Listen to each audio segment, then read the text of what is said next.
آج نا ہر بندہ نا اچھا بننا چاہتا ہے، نیک بننا چاہتا ہے، اچھے اخلاق والا بننا چاہتا ہے، اس کا اپنا کریکٹر وہ کہتا ہے میرا اچھا ہو جائے، لیکن اس سے ہو نہیں پا رہا، کچھ بھی نہیں کوئی کام ہو رہا۔ وہ صبح ارادہ کرتا ہے لیکن دوپہر تک اس کا ارادہ ٹوٹ جاتا ہے۔ وہ کہ خیر بھلائی اور اچھا بننے کی کوشش کرتا ہے لیکن وہ اچھا بن نہیں سکتا، تو وہ اپنے ارادوں میں کمزور ہو جاتا ہے، اپنی اس کے پاس اس کی نیت، اس کے ارادے اتنے کمزور ہو گئے ہیں کہ وہ تھوڑی دیر بعد اس کا ارادہ، اس کی قوت اس کی ٹوٹ جاتی ہے۔ تو آپ کیا کریں کہ حدیث کے اندر ایک دعا آئی ہے، اگر آپ اس دعا کو پڑھنا شروع کر دیں اور یاد کریں یا اس کا ترجمہ پڑھا کریں تو آپ دیکھیں گے کہ آپ کو سمجھ نہیں آئے گی، اللہ پاک آپ کو خود بخود نیک لوگوں میں شامل فرما کر نیکیوں کے اوپر کھڑا کر دے گا۔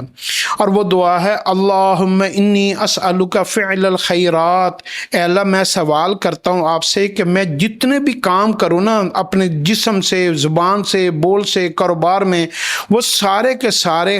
خیرات اچھے کام ہوں، نیک کام ہوں، اس میں میرے ارادے بھی نیک ہوں اور آگے ان کا انجام بھی نیک ہو۔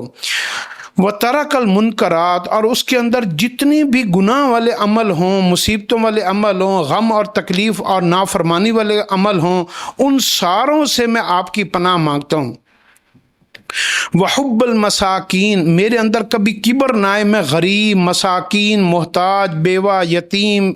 میں ان لوگوں سے محبت کرنے والا بن جاؤں۔ آج کے انسان کی محبت پتہ کن کے ساتھ ہے؟ بڑے بڑے افسر، فوجی افسر، سرکاری افسر، بڑے بڑے سیاستدان۔ وہ کہتا ہے دنیا کے بڑے لوگوں سے مجھے جو ہے نا تعلق ہو جائے، ان سے مجھے محبت مل جائے، کوئی عورت کی محبت میں ہے، کوئی مال کی محبت میں ہے۔ حالانکہ صحیح محبت مانگی گئی ہے وحب المساکین، غرباء سے مجھے محبت ہو جائے، ہاں جی، وحب المساکین وَأَن تَغْفِرَ لِي وَتَرْحَمَنِي، اے اللہ اور آپ مجھے ہر حال میں معاف فرما دیں اور میرے اوپر رحم فرما دیں، میں آپ سے اس کا سوال کرتا ہوں۔